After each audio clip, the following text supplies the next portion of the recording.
The desert air, thick and heavy with the scent of frankincense and broken promises, seemed to suffocate every fiber of my being. My eyes fixated on the golden horizon, where the sun was setting in shades of blood red, foretelling violence. I searched for an escape, a breath of relief from the gilded cage that was my destiny. I was Nadia al-Farouk, and my heart, once as free as the dunes, now beat to the oppressive rhythm of an ancient drum, an ominous sound heralding a marriage I never desired. Could a forbidden love, born in secrecy, truly defy the fury of an entire empire? Stay until the end to understand how everything turned upside down and how a choice can redefine what it means to be free. My life, as long as I can remember, has been a pre-scripted tale. Each dawn brought with it the reminder that I was the central piece in a game of power and tradition. The mighty Sheikh Malik al-Qadir, my cousin, the heir to a legacy as old as the sands of the desert, had claimed me. It was not a request but a declaration, a blood right he wielded with the force of a hurricane. I knew it was coming. Since childhood, whispers in the palace corridors, the glances of the elders, the way Malik watched me, all pointed to this moment. I was to be his bride, a guarantee of lineage, the stability of a kingdom. But my heart, my heart had already chosen a different path, paved with rebellion and the passion of Idris. Idris. His name was both balm and open wound in my soul. The brother of Malik, the prince who had rejected the palace wealth duty, all in pursuit of a freedom he claimed was worth more than any crown. Our meetings were clandestine, under starlight, or the cover of night, far from prying eyes and walls that guarded ancient secrets and traditions. With Idris, I was not the promised bride, not a pawn on the board. I was simply Nadia, a woman who laughed, who dreamed, who felt the desert breeze in her hair and the kiss of the man she loved. He taught me that the world was vast, that there was more beyond the borders of our empire, more than the chains of duty. He revealed a truth that I had already sensed it, but I had never dared to articulate it, the truth of my own heart. Malik's claim arrived like a sandstorm, sweeping away any remnants of peace I still held. The palace filled with impalpable tension. Advisors, elders, even the servants, all looked at me with a mixture of pity and expectation. I was at the center of a whirlwind, and every step I took reverberated with the imminent decision that was not solely mine. My choice would not only affect me but an entire empire. The pressure was unbearable. On one side, the honor of my family, the centuries-old tradition, the promise of stability for my people. On the other, Idris, the love burning within me with the intensity of 1,000 suns, the promise of a life lived on my own terms, the freedom he represented. I found myself torn, ripped between two worlds, two men, two destinies. How could I choose between duty and love without destroying everything I held dear? How could I, a woman, have the power to destabilize a kingdom? Malik, with his commanding stance and eyes that seemed to see through my soul, hardened. To him, my hesitation was not merely a personal affront, but a direct challenge to his authority, to the ancient order he had sworn to protect. I saw the fury grow in his gaze, the determination in every one of his gestures. He didn't see me just as his bride, but as a symbol, the embodiment of his right to rule. Rejecting him was rejecting the very empire itself. And Idris, he, who had always shunned palace responsibilities, was now dragged back into the heart of conflict. His eyes, once filled with adventurous sparkle, now carried the weight of guilt and responsibility he had tried to avoid for so long. He knew what it meant to challenge Malik, what it meant to love the woman promised to his brother. With each passing day, each whisper in court, every clan beginning to take sides, the possibility of civil war, of an irreparable rupture, became more real. I was at the epicenter of this storm, a pawn in a game I did not want to play but somehow knew I needed to win. Malik's claim. It was not merely an act of possession, it was a calculated move, a play on the chessboard of power. But what he didn't know, what no one knew, was the depth of my love for Idris, a love that challenged not only conventions, but also the prophecies and secrets secretly guarded by the palace's shadows. Idris's choice was not solely driven by passion, it was a declaration that would make the entire desert tremble and compel me to redefine what true honor and sacrifice really meant. I was on the verge of discovering that true strength did not reside in submission, but in the ability to stand for what was right. even if it meant confronting an empire and sacrificing parts of myself to protect those I loved. The truth then revealed itself not as a path of light, but as an arduous trail paved with thorns and sacrifices that I could scarcely fathom. With each sunrise, the shadow of my decision stretched further, cast over the palace, the desert, and everyone's future. I saw myself as a tightrope walker, balancing on a stretched wire over an abyss where duty was on one side and love on the other. But was this duality so simple? Or was there something deeper, something that the elders and sheikhs, in their millennia-old wisdom, had forgotten or deliberately concealed? The court, once a nest of gossip and veiled intrigue, now buzzed with an almost tangible tension. Glances exchanged quietly, conversations abruptly silenced at my passing. I was the epicenter of a storm, and each person wanted to know which side the wind would blow me toward. The harem women, with their flowing veils, watched me with a mix of envy and fear. Malik's counselors, tall men with long beards and shrewd gazes, scrutinized me as if I were an imminent enigma ready to explode. No one spoke openly, but the whispers were louder than any shouts, echoing through marble and silk walls. The promised bride, dividing the kingdom, forbidden love. My mother, her face etched with concern, tried to guide me with the wisdom of generations. "Nadia," she whispered with a trembling voice, "duty is a golden chain, but still a chain. Breaking it can set you free, but it can also destroy." I saw in her eyes the reflection of her own battles, of choices made in the name of honor and family. But her world was different. My world, my heart, yearned for a silent revolution. Idris, meanwhile, was more present than ever, yet his presence was now tinged with a melancholy that tore at my soul. He, who was always the embodiment of freedom, now seemed caged by my choice, by our passion. Our nighttime meetings, once filled with laughter and promises, had become moments of heavy silence where words seemed insufficient to convey the magnitude of what was at stake. His eyes, which once sparkled with desert adventure, now bore the weight of a responsibility he had never desired. I saw guilt in his eyes, the pain of knowing that her escape from the palace, once an act of self-assertion, now was the catalyst for an unprecedented conflict. "I love you, Nadia," he whispered as the desert wind whipped our cloaks. "But what will we do? How can we fight against an empire?" His voice, once so firm, now wavered. He had left the palace to escape the chains of duty, but now, for love, he was about to be dragged back into a war he never wanted. And I, in turn, felt the urgency to protect him, to safeguard our love, even if it meant confronting Malik and all the forces he represented. Malik. His name sounded like distant thunder, a warning that calm was merely an illusion. He was not a man of half words or contained emotions. Every day his determination to have me as his fiancée hardened, turning into a cold obsession. I felt his eyes on me during banquets, in his formal visits, a gaze that sought not love, but possession, control. To him, I was the final piece of an ancient puzzle, the key to sealing his power and the legitimacy of his lineage. My refusal was more than a personal affront. It was a challenge to the very foundation of his reign, an act of rebellion he could not tolerate. The clans, once united under Malik's banner, began to whisper, to fracture. Some, loyal to tradition and established authority, fervently supported the Sheikh. Others, younger or more liberal, saw in my choice an opportunity to question old orders, to seek a new way of governing, perhaps even to support Idris, the brother who had dared to dream beyond the palace. With each new report of a clan refusing unconditional loyalty, tension mounted, and the specter of civil war grew increasingly tangible. I, a woman, found myself at the center of it all, not driven by ambition but by a love that refused to be silenced. Malik's claim, I began to realize, was not as straightforward as it seemed. There was a solemnity in his gestures, a conviction that extended beyond mere blood right.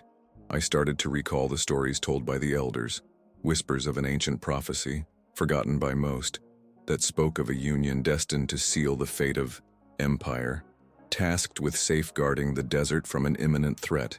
Was I the prophesied bride? And if so, what did that mean for Idris, for our love? The possibility that Malik was acting not merely out of ego, but from a profound belief in a greater destiny, a destiny I was challenging, added a layer of complexity and terror to my already agonizing choice. And then there was Idris. His escape from the palace, which he had always justified as a pursuit of freedom, began to seem more profound. There was something in his gaze, in his reluctance to speak openly about certain aspects of his past, that intrigued me. Could it be that he hadn't fled solely out of duty but from a secret, from a responsibility that now, exposed by our love, threatened to surface? The idea that he might be protecting me from something, or that his own history was intrinsically linked to the prophecy or a hidden danger haunted me. Every day was a battle, every night a vigil. I was caught between the past and the future, between love and duty, between loyalty and betrayal. The entire desert trembled, and I knew that my choice, my voice, would not merely be a whisper, but a cry that would echo through generations, redefining what it meant to be a woman, a leader, a lover. What lay ahead would challenge all expectations, and I had to be prepared. The silence that followed my heartfelt declaration did not linger for long. The apparent calm was merely the prelude to an impending storm. Malik, with his ancestral patience, would not wait forever. The first manifestation of his veiled fury appeared in the form of a decree, loudly proclaimed within the palace halls before the entire court and the ambassadors of neighboring clans. It was not an invitation, but a summons. The wedding would take place under a full moon, and my acceptance was expected, not negotiated. My breath caught in my throat. A full moon. That was the final deadline, the turning point of no return. The air around me seemed to thicken as all eyes turned to me, expectant, curious, some even bearing a challenge. I was a pawn in this game, yes, but a pawn that could move, that could choose, and I knew my choice would resonate far beyond the palace walls. The elder women, draped in dark garments and wise eyes, watched me intently. Their murmurs, previously inaudible, now seemed to swell, talking of destined fates, unfolding prophecies, and an unbreakable equilibrium. I withdrew to my chambers, feeling the weight of the world pressing down on me. How could I, a woman, wield the power to destabilize an empire, to break centuries of tradition with a single no? Yet how could I say yes to a life devoid of love, to a destiny not my own? Idris's image, his carefree smile, his eyes brimming with a passion that consumed me, was the only source of strength I had. He was the promise of a future I dared to dream of, the melody my heart longed to follow. That night, beneath the starry desert sky, I met with Idris. The urgency of the situation had driven us to the edge of an abyss. The passion between us was undeniable, but now, fear intertwined with it, a cold, piercing dread. "He won't yield, Nadia," Idris whispered, his fingers tracing the outline of my face. "Malik does not know defeat, and to him, you are more than a bride. You are the crown that legitimizes his reign." I felt a shiver run down my spine. "But what about the prophecy, Idris?" I asked, my words slipping out in a breath. "The whispers of the elders, about a union that would seal the empire's fate. Does Malik truly believe? Is that so? Does he see me as the key to something greater?" Idris hesitated, his eyes drifting toward the endless dunes under the moonlight. There was a shadow in his gaze, a hesitation I had never seen before. "Prophecies are ancient stories, Nadia. Tales to maintain order, to justify power. We cannot let them control us." But his voice lacked its previous certainty. It was as if he was hiding something, a piece of the puzzle he was afraid to reveal. "You're hiding something from me," I stated, my voice firm despite the tremor in my heart. "Your escape from the palace and wasn't just for freedom, was it? There's something more, something that haunts you, that makes you fear what Malik might discover." He sighed, a weighty sound carrying years of secrets. "It's not that simple, Nadia. There are things better left unsaid. Things that made me run, yes, but things that, if revealed, could destroy everything." He fell silent, his eyes fixed on me, a blend of desperation and love. "I would protect you from anything, Nadia, but what's at stake here is bigger than both of us. It's the fate of our entire people." Those words, "the fate of our entire people," echoed in my mind. It was the same phrase Malik used, the same justification for my union with him. But with Idris it sounded different, laden with personal pain, with an impending sacrifice. The rivalry between the brothers, which once seemed like a clash of egos and philosophies, now revealed itself as a profound rift, rooted in something much older and more dangerous. The court was divided. The northern clans, more conservative and loyal to traditions, openly supported Malik, viewing my refusal as disrespect to authority and a threat to stability. They sent emissaries, gifts, and messages of support to the Sheikh, along with contemptuous glances in my direction. The southern clans, more receptive to Idris's ideas and the possibility of change, began to stir. Young warriors quietly spoke of the tyranny of tradition, of the right to love and choose. An invisible veil of tension covered the palace, and I sensed that at any moment it could be torn apart. Malik, perceiving the growing discontent and the division among the clans, began to act more assertively. His spies were everywhere, his eyes and ears in every corner of the palace. He intensified demonstrations of his power by conducting military maneuvers along the borders and holding sumptuous banquets to reaffirm his influence. To me, he sent increasingly valuable gifts, jewels that shimmered with the promise of a power I did not desire, silk cloaks that seemed to suffocate me. Each gift was a reminder that he saw me as his property, an object to be displayed, not a woman to be loved. One day, as I strolled through the palace gardens, I encountered Zafira, an old servant who had cared for me since childhood.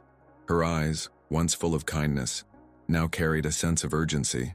She pulled me aside into a secluded corner, her voice a hoarse whisper. "The prophecy, my little Nadia," she began, her wrinkled fingers gripping my arm. "It is not just a tale, it is the truth. And if it is not fulfilled, the desert will perish." My heart raced. "What do you mean, Zafira? What prophecy?" She looked around as if the very walls had ears. Long ago, before even our most ancient ancestors, a shadow fell over the desert, a curse of drought and desolation. Only a union forged not only by blood but by the soul could quell the fury of the desert spirits.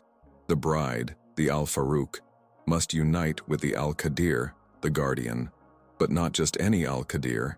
The one chosen by the desert itself. "The one chosen by the desert?" I repeated, feeling a cold dread in my stomach. Malik considers himself the chosen one. But what if it's not him? Zafira shook her head. "The desert speaks in many ways, Nadia. The desert speaks in many ways, Nadia. They are not words but signs. The wind that whispers ancient secrets, the sand that preserves memories, the very flow of life and death across the dunes. The one chosen by the desert is not the one who asserts dominance through force, but the one who understands it, who feels its pulse. He is the link, the guardian who seeks not to command but to protect. And this union, forged by the soul, is the key to preventing the curse from returning. Malik, he is strong, yes, but his strength stems from lineage, from tradition. The desert demands more. It demands heart, sacrifice, and a connection that transcends blood." Zafira's words echoed in my mind, weaving a tapestry of doubts and fears. The guardian who does not seek to dominate but to protect. I couldn't help but think of Idris, his aversion to power, his desire for a simple life, free from the shackles of the palace. Could he be the true chosen one? And if so, how could we prove it? What would it mean for Malik, for the empire, for us? A shiver ran down my spine as I contemplated the implications. If Malik were not the chosen one and I married him, the curse might return. And what if I refused and chose Idris? But he was not the true guardian. The weight of responsibility was overwhelming. The discussion with Zafira propelled me to confront Idris once more, this time with an even greater sense of urgency. I found him in our secret refuge, a hidden oasis where palms offered generous shade and the water whispered promises of peace. But peace was far from us. "Idris," I began without preamble. "The prophecy." Zafira told me more. "The desert's chosen one is not the one who asserts himself, but the one who protects with the heart." She spoke of a deep connection with the very essence of the desert. You fit this description more than Malik." He looked at me, his dark brown eyes filled with ancient pain, a secret that seemed to weigh heavier each day. "Nadia, we cannot cling to old tales. The prophecy is a weapon.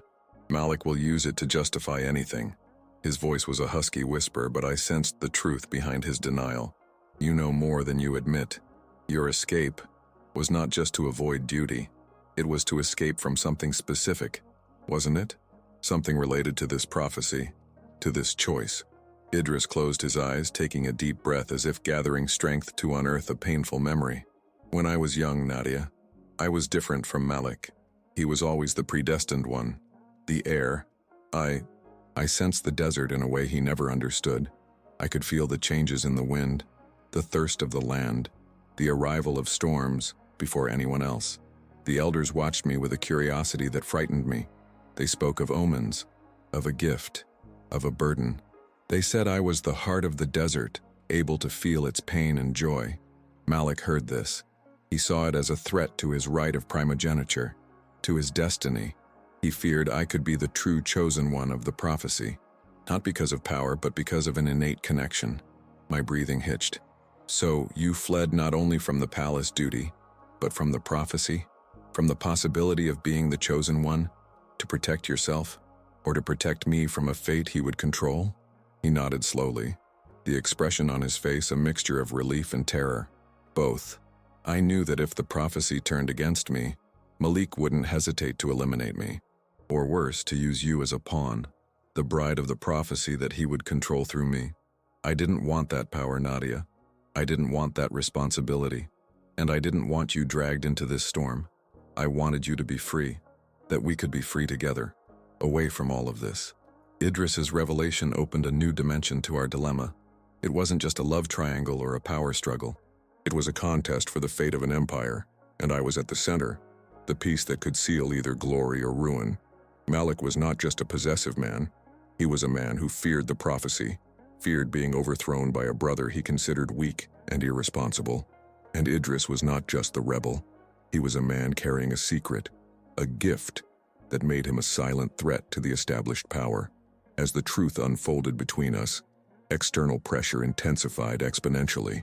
Malik, realizing that my hesitation was not just resistance but an active challenge, decided to force my hand. He announced a grand festival, a celebration of their forthcoming union, inviting all clans, even those still hesitant. The message was crystal clear: to publicly claim me, display his power, and silence any dissent. The festival was set to occur in less than a week, and I would be presented as his bride. There was no escape. Malik's envoys were dispatched to the southern clans, not with invitations but with veiled ultimatums. Rumors of rebellion were stifled with the promise of retribution. Those daring to support Idris's cause or question Malik's authority found their caravans blocked from crossing borders, their water sources accidentally contaminated. The message was brutally clear.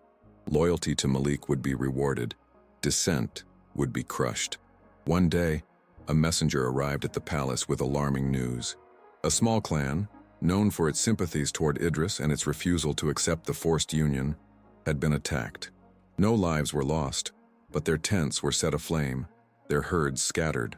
It was a warning, an act of terror meant to intimidate anyone daring to challenge the Sheikh. Cold sweat broke out on my forehead. Malik was willing to do anything. Idris was furious. His eyes burned with a rage I had never seen before. He's using fear, Nadia. He's showing he won't hesitate to destroy anyone who opposes him. I cannot allow this. I cannot let him use the prophecy to justify his tyranny. But what could we do?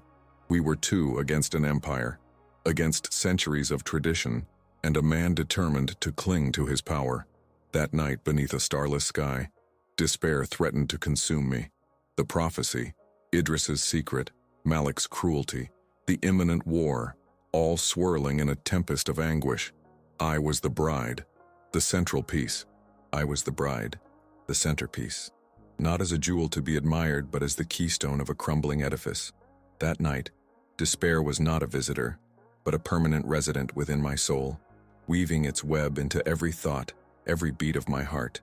Zafira's prophecy, Idris's secret, Malik's cold, calculating cruelty, and the impending war, all intertwined in a suffocating knot. I could not escape. There was nowhere to go, for the entire desert was the stage of this tragedy, and I, the reluctant protagonist. Malik did not delay in reminding me of his claim. The next day, I was summoned to his quarters, a place of shadowy opulence where Persian carpets muffled any sound, and the walls seemed to guard centuries of secrets and ruthless decisions.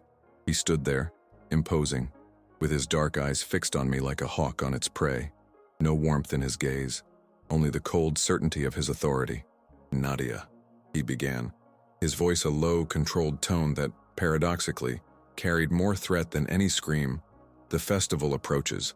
The desert awaits the union that will seal our future. Your place is by my side, as it has always been destined to be. I felt the weight of his words, the pressure of generations of expectations. My place is where my heart guides me, I replied, my voice trembling slightly, but with a conviction that surprised me. A thin, humorless smile curved his lips. The heart is a treacherous guide, cousin. It leads to ruin, to chaos. Duty, lineage, prophecy, these are the true pillars of an empire. You know the prophecy, don't you? The old women of the palace love to whisper, I am the guardian, Nadia.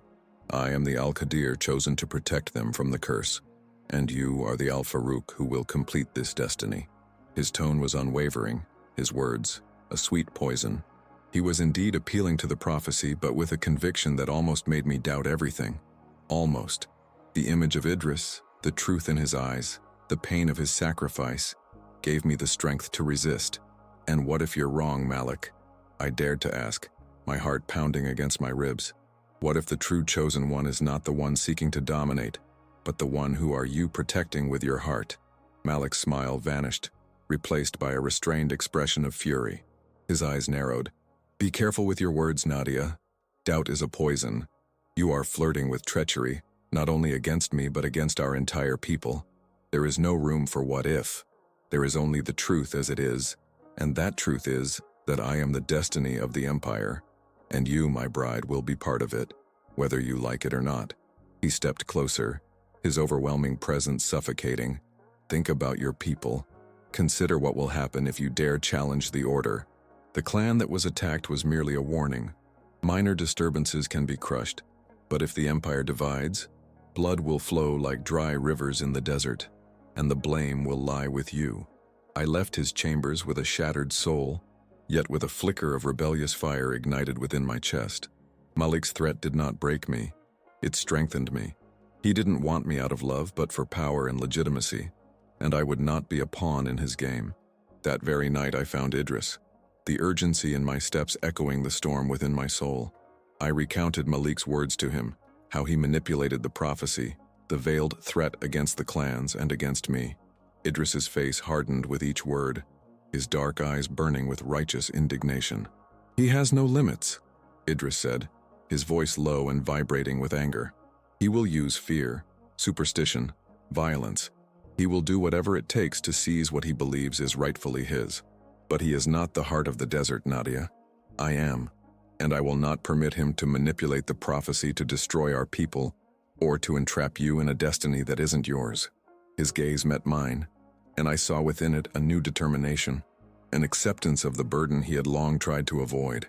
He was ready to confront his past, to embrace the responsibility the desert imposed upon him. What will we do? I asked. Hope, initially crushed, beginning to blossom anew. Idris held my hands, his fingers interlacing with mine with a strength that conveyed courage. We need allies. The southern clans, those who fight against Malik, can be persuaded, but not with empty words. We must show them the truth about Malik, about the prophecy, and about the true heart of the desert. He paused, his eyes fixed on me, a difficult decision made. I will step forward. I will challenge Malik openly, at the festival, in front of everyone. I will claim my place as the guardian, and I will claim you, Nadia, as the bride chosen by the desert, not a sultan thirsting for power. My heart leapt.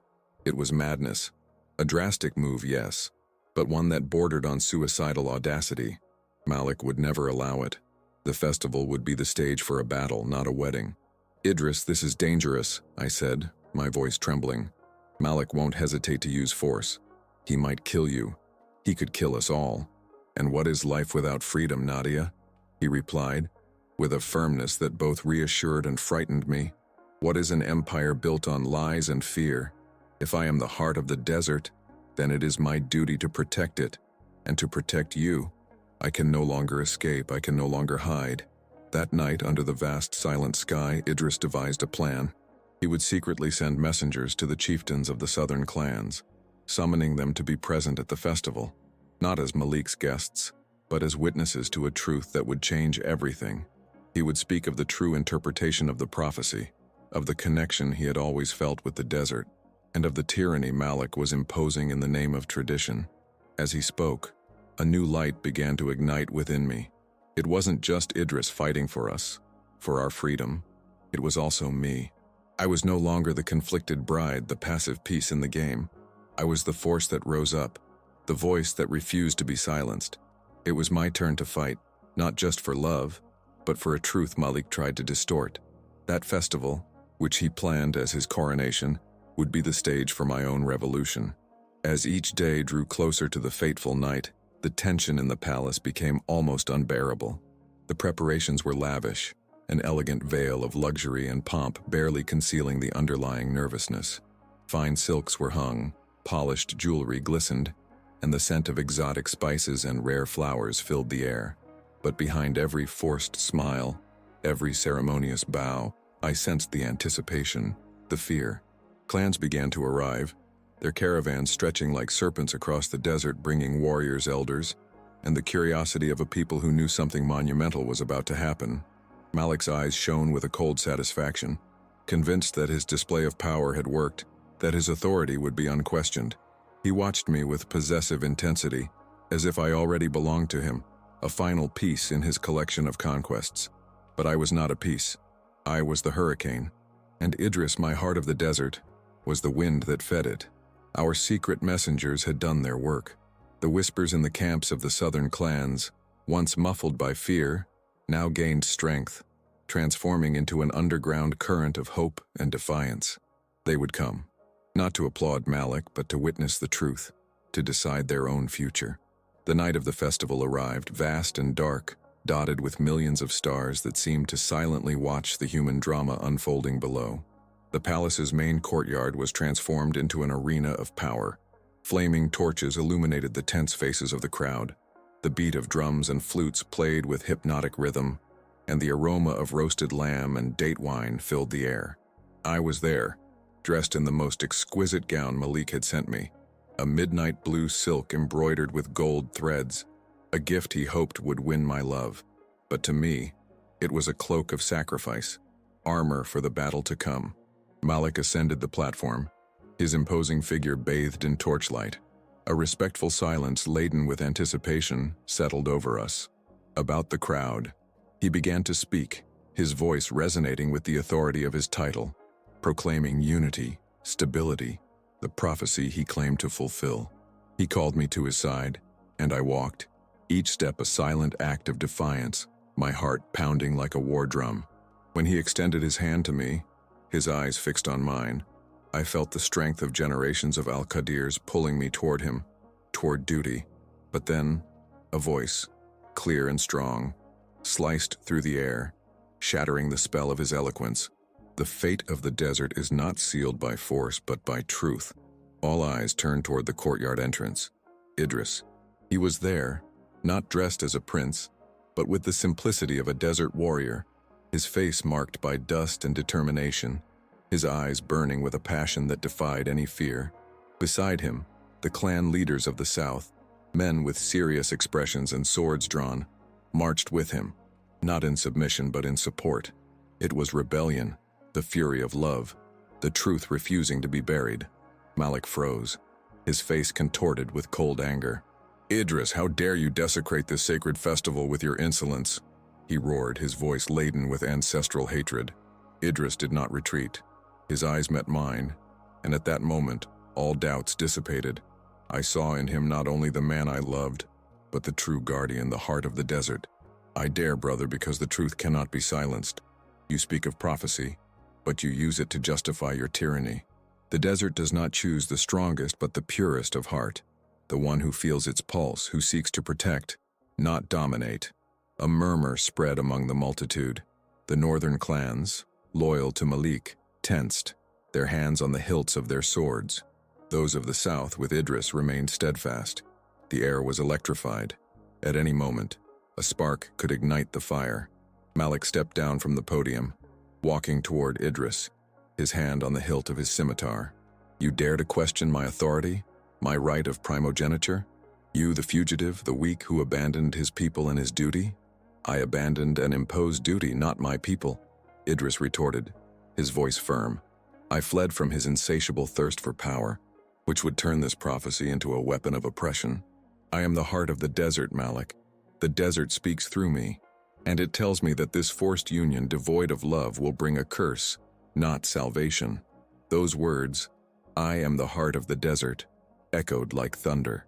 Malik stopped, his eyes wide with shock. A mixture of fury and ancient terror etched on his face. He knew. He had always known, deep within his soul, that Idris possessed this connection, this truth he so feared. It was then that I acted. I took a step forward, placing myself between the two brothers, facing the crowd, Malik and fate itself. The blue silk of my dress fluttered in the wind, and I felt the strength of all the women who came before me, all silenced, all dreaming of freedom. Malik al-Qadir, my voice once trembling now flowed like a mighty river. You claim me by blood right, by a prophecy you distort for your own benefit. You see me as a prize, a symbol of your power, but I am not an object, nor a pawn in your game of dominance. My gaze fixed on his, unwavering. The prophecy speaks of a union forged by the soul, not by force.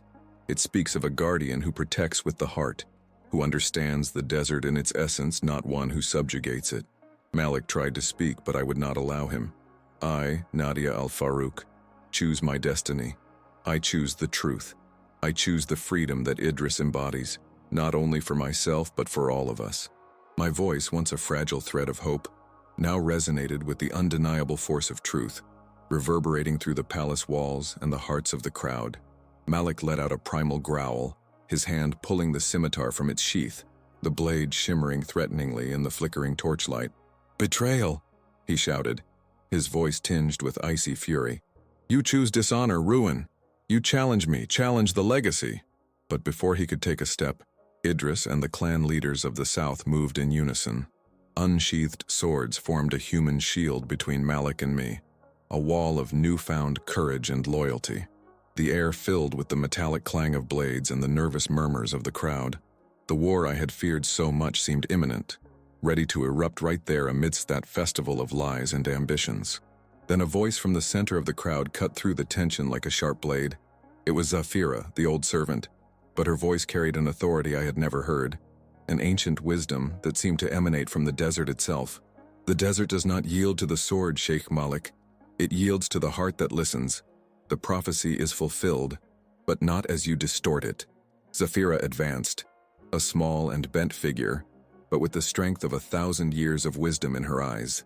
She stopped in front of Malik, unconcerned and fearless. "The curse does not come from a denied union, but from an imposed union without soul. The heart of the desert, the one who feels the land's thirst and the people's pain, is the true guardian, and that is Idris al-Qadir." Malik tried to silence her, but his words were lost in a wave of murmurs and whispers spreading through the crowd.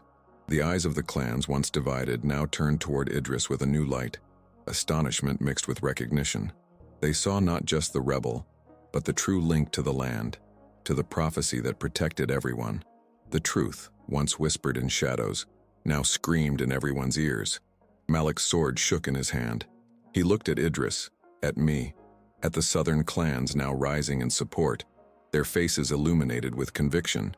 I saw pride and fury in his eyes, but also a flicker of desperation, the bitter realization that he had lost, not in the sword fight but in the battle for legitimacy, for the truth he had tried to silence. With a frustrated cry that echoed through the tense silence, he threw the scimitar to the ground, the metallic sound resonating like the end of an era. "So be it," he shouted, his voice hoarse with rage and defeat. "Let the desert choose its own destiny, and may ruin fall upon you all." He turned and marched out of the courtyard, his imposing figure diminishing into the darkness, leaving behind a trail of humiliation and a stunned court. The festival that was supposed to be his coronation had become the stage for his greatest defeat.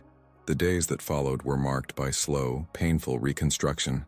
The threat of war dissipated, but the wounds of disunity remained, deep and visible. The palace, once a place of somber opulence and suffocating secrets, began to breathe an air of change, of hope. Malik, though publicly humiliated, was not entirely stripped of his power. He remained a sheikh, but his authority was redefined, limited by a council of clans that now included voices from the south. voices that Idris and I had awakened. He was forced to share the power he had always considered his divine right. I, Nadia, did not become a queen, nor a sheikhess in the traditional sense. I became something deeper, the voice of truth, the bridge between worlds, the guardian of balance. My place was no longer beside a man by blood right, but beside the man whom the desert had chosen and whom my heart had chosen. Together, Idris and I worked to heal divisions, to rewrite laws that oppressed, to ensure that tradition served the people, and not the other way around. My old dream of freedom, of living life on my own terms, was not realized by escape. It was fulfilled by staying, by fighting, by redefining what it meant to be a woman of power. I used my voice, my intelligence, my ability to feel the pulse of the people, just as Idris felt the pulse of the desert. Idris, the heart of the desert, accepted his burden with a dignity I had never seen in him before. He was no longer the free spirit fleeing the chains of duty. He was the guardian, the leader who listened to the wind and the sands, who understood his people's needs with innate profundity. He relinquished his nomadic, responsibility-free life, embracing a new form of leadership, one more connected to the land and the hearts of his people. He spent his days not in luxurious chambers, but wandering the dunes, conversing with the herders, visiting the wells, ensuring that water, the desert's life force, was shared with fairness and equity. He had discovered his purpose not in the power of the crown, but in humble service. Malik, in turn, was forced to confront the fragility of his own belief in blood supremacy. He saw his empire, which he thought he governed with an iron fist, bend to truth and to the heart. He did not relinquish his pride easily, and the scar of humiliation remained etched on his face. Yet the loss of unquestioned authority and the need to share power prompted him to reevaluate what true leadership really meant. Slowly and painfully, tyranny gave way to more measured governance, more attuned to the voice of the people and the consequences of their actions. The desert, once teetering on the brink of war and curse, found a new peace, one built not on submission, but on mutual respect and authenticity. The clans, once divided and in conflict, learned to listen, to negotiate, to forge a future together. The prophecy was fulfilled, not through forced unity, but through the unification of purpose, hearts daring to challenge the destiny imposed upon them. Years passed. The laughter of children filled the palace courtyards, and stories of the bride who chose the desert were told around bonfires, a reminder that true strength resides in the courage to be oneself. I found my true path, not by fleeing, but by confronting what seemed unshakable. My journey, which began with the pain of an impossible choice, revealed to me that true duty was not blind submission to tradition, but passionate defense of what is just and true. The luxury and power of the palace, once symbols of an imposed destiny, transformed into tools to build a future where authenticity and compassion could flourish. Idris, my heart of the desert, governed not with a scepter but with the heart, guiding the people with the wisdom that only a genuine connection to the land can offer. Malik, though he never forgot the humiliation, learned to listen, to yield, to see that a leader's greatness is measured by the prosperity of their people, not by the extent of their domain. The rigidity of his belief was forcibly shaped by the reality of an empire that demanded more than mere power. Our story became a legend, an echo in the dunes, teaching that freedom was not the absence of chains, but the ability to choose the right ones, those that bind us to our highest purpose. I learned that often, the path our heart urges us to follow, even if it seems like a transgression, is actually the route to our true essence. What the world saw as a mistake, my refusal to accept a predetermined destiny, became the key to unlocking a future of genuine honor and a legacy that transcended bloodline and tradition.